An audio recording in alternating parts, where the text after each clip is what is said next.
Shalom Godly Family yang dicintai Allah. Mari kita sejenak menikmati teh hangat. Teduhkan hati, hadirkan semangat. Pada kali ini kita akan merenungkan firman Tuhan yang diambil dari Matius 14 ayat yang pertama sampai yang ke-12. Demikian firman Tuhan. Pada masa itu sampailah berita-berita tentang Yesus kepada Herodes, raja wilayah. Lalu ia berkata kepada pegawai-pegawainya, "Inilah Yohanes Pembaptis. Ia sudah bangkit dari antara orang mati, dan itulah sebabnya kuasa-kuasa itu bekerja di dalamnya."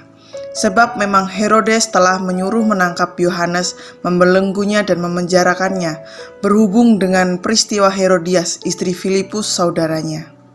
Karena Yohanes pernah menegurnya, katanya, "Tidak halal engkau mengambil Herodias." Herodes ingin membunuhnya, tetapi ia takut akan orang banyak yang memandang Yohanes sebagai nabi.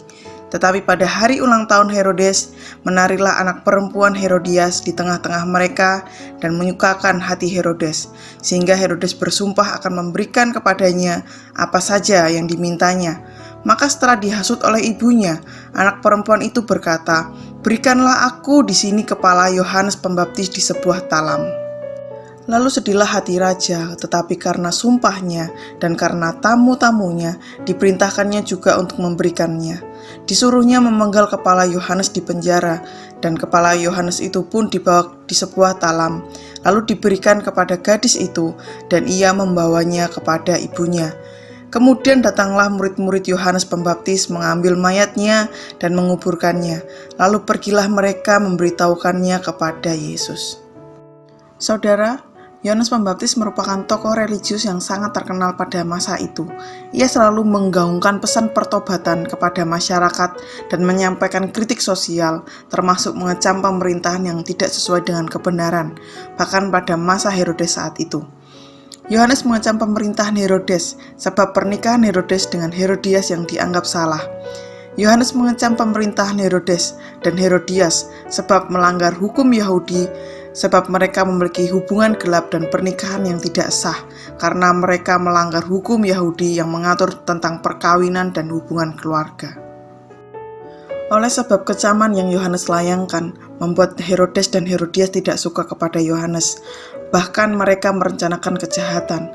Yohanes menunjukkan keberaniannya untuk berbicara kebenaran dan menegur seseorang yang memiliki pengaruh besar di masa pemerintahan saat itu. Namun suara kebenaran yang ia sampaikan menimbulkan ketidaknyamanan dalam kehidupan kerajaan yang penuh dosa. Dan hal ini dapat kita lihat dalam realita kehidupan pada masa sekarang, bahwa tidak semua suara kebenaran yang ditunjukkan kepada penguasa, pemerintahan, dan masyarakat yang berdosa dapat diterima dengan baik. Yohanes menerima konsekuensi yang tragis dari kebenaran yang ia suarakan, yaitu kematian.